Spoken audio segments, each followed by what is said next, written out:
Salut YouTube, aujourd'hui je viens vous parler de mes masques pour le visage préférés. Alors, sachez que les masques sont ce que je préfère dans la routine de soins. Si je m'écoutais, j'en ferais tous les jours, donc j'en ai testé des millions. Ceux dont je vais vous parler aujourd'hui sont donc mes préférés parmi tous ceux que j'ai testés. J'ai réduit à 5 et ils ont des utilités différentes, donc il y en a un petit peu pour tous les types de peau. Commençons donc avec la première fonction d'un masque pour le visage, c'est-à-dire purifier. Quand je dis première fonction, c'est pas genre tous les masques sont censés au moins purifier votre peau, non c'est pas ça. C'est que c'est ce qu'il y a de plus utile pour moi, c'est la raison première pour laquelle je vais utiliser des masques. Et je pense que quand on vit dans une grande ville particulièrement, et qu'on est tout le temps soumis à la pollution et aux saloperies et aux bactéries et tout ça, on peut avoir tendance à faire des boutons. Et donc c'est là qu'entre en scène le masque purifiant. Et alors mon favori dans cette catégorie reste le masque à la graine de persil de chez Aesop, qui est une petite merveille. Alors c'est un masque qui est à base d'argile, comme ça se fait beaucoup, hein. On sait que l'argile est un ingrédient qui va venir aspirer un petit peu ce qu'il y a à l'intérieur de vos pores. Mais l'inconvénient de la plupart des masques à base d'argile, c'est qu'ils peuvent avoir tendance à être un peu desséchants, un peu irritants, et donc quand on n'a pas une peau très résistante, ça peut être un peu difficile d'utiliser ce genre de masque. Et c'est là que celui-ci entre en scène. Je n'aurai pas la prétention de vous expliquer comment ils ont fait leur coup pour que ça marche, mais en tout cas celui-ci est vraiment bien foutu. L'argile a ses bénéfices qui sont de nettoyer la peau, mais en même temps il est vraiment pas asséchant, pas agressif pour une peau sensible qui est la mienne. Je vous précise comme ça en passant que j'ai une peau sensible et que donc ces choses-là que je vais vous présenter sont validées par ma peau sensible. Attention toutefois, il y a des peaux plus sensibles que la mienne, il y a des peaux sensibles à d'autres choses, donc ça veut pas dire que ça marchera forcément pour vous si vous avez la peau sensible, mais je pose ça là, quoi, vite fait. En plus de ça, ils sont super bons, il y a une odeur un peu de plantes, il y a un peu de lavande, de rose musquée, tout ça, ça fait un ensemble vraiment très agréable. Alors ce que je conseillerais quand même, comme tous les masques à base d'argile, c'est de ne pas le laisser complètement sécher sur votre visage. Vous le posez et il va vouloir sécher, hein, c'est son but, le masque à l'argile il a envie de sécher, mais armez-vous d'un petit spray comme ça d'eau florale, enfin ou même d'eau d'Aven ou ce genre de petites eaux thermales, des choses comme ça, et appliquez-en régulièrement sur votre visage pendant le temps de pause, comme ça va pas complètement sécher et ça va éviter l'effet justement desséchant de l'argile. Le deuxième masque dont je vais vous parler aujourd'hui a une double fonction, il va purifier la peau tout comme le masque de chez Aesop, mais aussi l'apaiser. Et ça c'est particulièrement appréciable quand on a une peau qui fait des boutons, qui est inflammée en fait, parce que la plupart des boutons, eh bien, ce sont n'est-ce pas, des inflammations par rapport à des corps étrangers qui viennent se mettre à l'intérieur, c'est absolument délicieux, mais enfin bref, un bouton c'est quelque chose d'inflammé, et donc il faut à la fois purifier, mais aussi, si possible, essayer d'apaiser, de réduire l'inflammation, ce qui va réduire l'apparence du bouton, les rougeurs, etc. Donc j'ai trouvé un super masque pour faire ça. Ça fait aussi des années que je le connais, alors je l'ai pas sur moi là en ce moment, je n'en ai plus. C'est le masque au charbon de chez Michael Todd. C'est un masque qui se présente différemment, celui-ci n'est pas à base d'argile comme le masque de chez Aesop, mais à base de charbon, enfin à base... L'ingrédient purifiant dedans c'est le charbon, et ça se présente sous forme en fait de gel un petit peu visqueux, un petit peu verdâtre, avec une odeur assez bizarre qui peut plaire ou ne pas plaire, mais plutôt ne pas plaire je pense. Ça sent la réglisse, genre. Donc au niveau sensoriel c'est pas hyper agréable au moment de l'application, ceci dit il a quand même un avantage si vous ne supportez pas les masques à l'argile, c'est que lui comme il est comme ça sous forme de gel, il sèche pas du tout sur la peau, enfin en tout cas il sèche un petit peu si vous voulez, le gel ne reste pas aussi aqueux tout le temps puisque eh bien l'eau ça sèche, hein, mais il va pas du tout vous donner cette impression comme ça qui tire sur le visage, il est pas du tout comme ça. Donc il purifie je trouve très bien la peau, il a un effet peut-être un petit peu moins immédiat que celui-ci, il est plus doux de manière générale, mais alors il a quand même un avantage, c'est qu'il est vraiment apaisant, il est à base de gel d'aloe vera si je ne m'abuse, et donc ce gel d'aloe vera c'est quelque chose qui est connu pour être apaisant et pour aider à désenflammer un peu votre peau. Oui, j'invente des mots.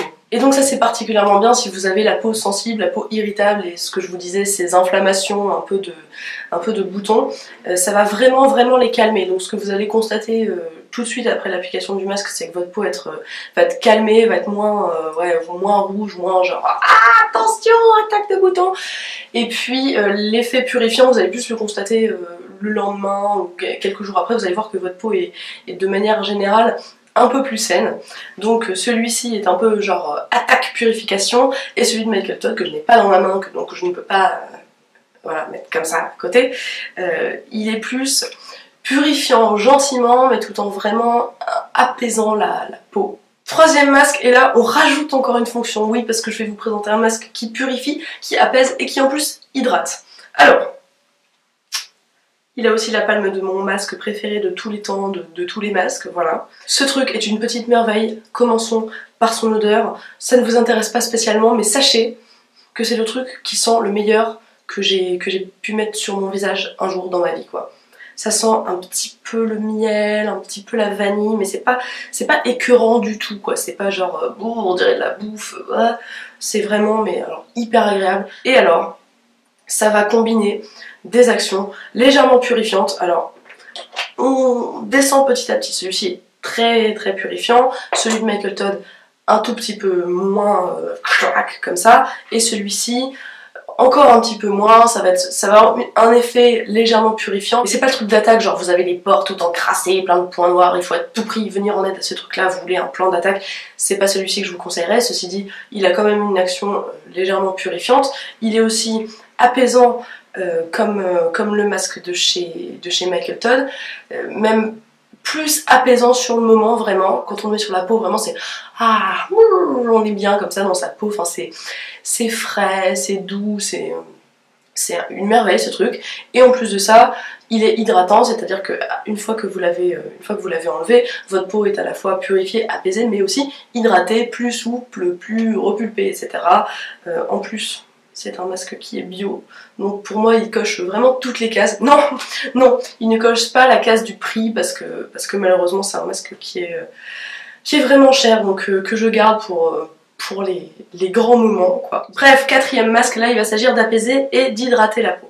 Quand je dis masque apaisant, masque hydratant, peut-être que vous pensez au masque apaisant hydratant d'Aven, qui est une petite merveille, mais c'est pas de celui-ci dont je vais vous parler aujourd'hui, même si ça reste un de mes favoris, qui est accessible un petit peu partout dans les parapharmacies et tout ça, qui est très efficace et tout. J'ai trouvé quelque chose que je préfère au masque apaisant hydratant d'Aven, c'est celui-ci, le Drink Up Intensive Overnight Mask, bref. Pourquoi je le préfère? Je vous parle comme si vous connaissiez forcément le masque apaisant hydratant d'Aven.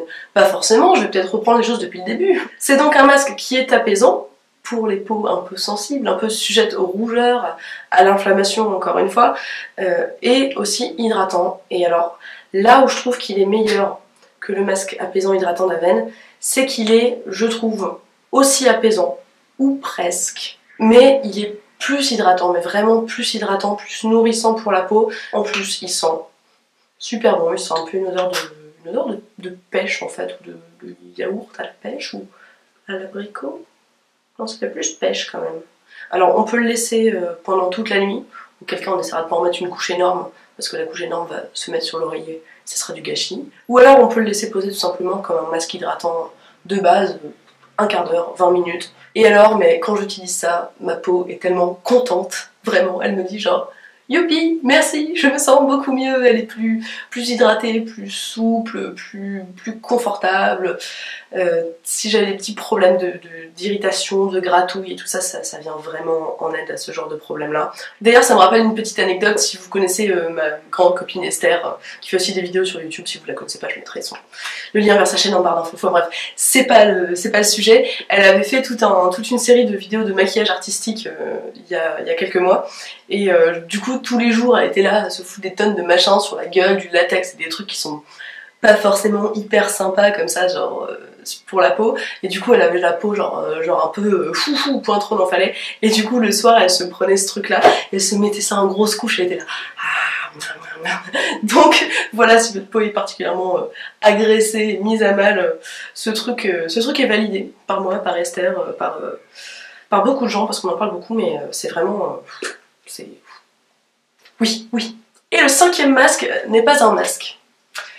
Oui, je vous ai grugé, ce n'est absolument pas un masque, mais je m'en sers en tant que masque et je voulais quand même vous en parler parce que je me sentais un petit peu coupable de vous avoir présenté des masques qui sont quand même chers dans l'ensemble. Il y en a qui sont plus chers que d'autres, mais bon, des fois le fait de payer plus cher, ça fait qu'on a une meilleure qualité. Et sur les masques du visage, je veux dire que dans mes préférés, il y a quand même essentiellement des masques qui sont quand même un petit peu chers, mais je voulais vous parler de quelque chose d'autre que j'utilise en tant que masque et qui pour le coup ne coûte pas cher, est accessible à tout le monde, partout, c'est du miel. Alors vous êtes en train de vous dire oui, enfin bon, bref, le miel, qu'est-ce qu'on en fait? Et bien le miel c'est vraiment trop cool et ça fait pas super longtemps mais j'en utilise tout le temps. En fait ce pot de miel à la base il était dans ma cuisine, après je l'amenais de temps en temps dans ma salle de bain quoi pour m'en servir et maintenant genre limite il reste dans ma salle de bain quoi, c'est sa place, c'est là que je m'en sers. Alors d'où me vient cette idée absolument farfelue de me mettre du miel sur la gueule, allez-vous me demander? Eh bien, souvenez-vous, dans certains masques, dans certains produits pour le visage, on utilise justement du miel parce qu'il a plein de propriétés super cool pour la peau. Et alors c'est tout bête hein, mais ça marche vraiment. Alors souvent on dit le miel de Manuka, c'est particulièrement bien, c'est ce qu'ils ont mis d'ailleurs dans ce masque, mais c'est très cher. Et le miel moins cher marche aussi. Il marche peut-être moins bien, je vous l'accorde. Essayez de prendre un truc un peu de qualité, moi je prends du bio et tout ça, je me dis que ça doit certainement être mieux. Enfin c'est surtout mes principes d'acheter des trucs bio quand je le peux, mais je me dis que les choses sont peut-être meilleures dans le miel bio. Est-ce que je suis en train de m'illusionner? Je ne sais pas. Soit je m'en sers vraiment comme nettoyant, genre je le mets, hop, je le rince, soit je le laisse poser. Et alors vraiment, je ne vous mens pas, hein. Quand j'ai des problèmes de boutons et tout ça, ça marche super bien. Attention, ne me faites pas dire ce que j'ai pas dit, ça fait pas disparaître vos boutons et tout ça, non. Ça a une action antibactérienne, donc ça c'est une bonne idée quand on a des problèmes d'acné, de boutons et tout ça, mais c'est aussi apaisant, c'est-à-dire que ça va, en plus de purifier un peu vos problèmes, apaiser la zone, réduire l'inflammation, rendre votre peau de manière générale moins rouge, moins genre sur la défensive comme ça. En plus de ça, c'est un ingrédient qui est souvent utilisé comme humectant à l'intérieur de formulations cosmétiques. Humectant, ça veut dire qu'il permet à votre peau d'attraper de l'eau, donc ça hydrate la peau. Et en plus de ça, il s'offre le luxe d'être antioxydant, donc il va prévenir un petit peu le vieillissement de la peau, le fait que la peau s'abîme au contact de l'air. Donc c'est entièrement bénéfique pour la peau, ça ne coûte pas cher, c'est une petite merveille. Et donc quand je vous le mets dans ma vidéo, mes 5 masques préférés, c'est pas genre pour vous faire une fleur et tout. Non, je vous jure, parmi mes 5 trucs préférés que je peux mettre sur le visage en tant que masque, il y a le miel. Alors si jamais vous étiez en train de vous dire mais mon dieu, se mettre du miel sur la gueule c'est horrible, ça colle, après on s'en sort pas, eh bien oui, ça colle énormément. Alors sur le moment, on a le visage qui colle, hein, mais de toute façon quand on se met un masque sur le visage, on comptait pas trop se coller le visage contre les autres gens quoi, donc on est un peu obligé de rester comme ça avec le visage qui colle. Mais par contre, ça se rince super bien en fait, parce que c'est uniquement du sucre, le miel. Et donc quand tu mets de l'eau chaude dessus, ça dissout le sucre et puis pouf, ça s'en va. Donc vraiment, ne vous inquiétez pas pour ça, ça se rince hyper facilement. Voilà, cette vidéo est terminée, vous connaissez maintenant mes 5 masques préférés pour le visage. N'hésitez pas à partager les vôtres en dessous, dans les commentaires, parce que ça m'intéresse. J'aime tester plein de nouvelles choses et tout ça. Et puis partagez aussi votre avis sur ces masques-là, si vous les avez testés. Parce que des fois, il y a quelque chose qui marche pour quelqu'un, puis qui marche pas pour quelqu'un d'autre. Donc plus on a d'avis, plus on peut se faire une idée. Sur ce, je vous souhaite une très bonne journée, une très bonne soirée, et je vous dis à très bientôt. Salut!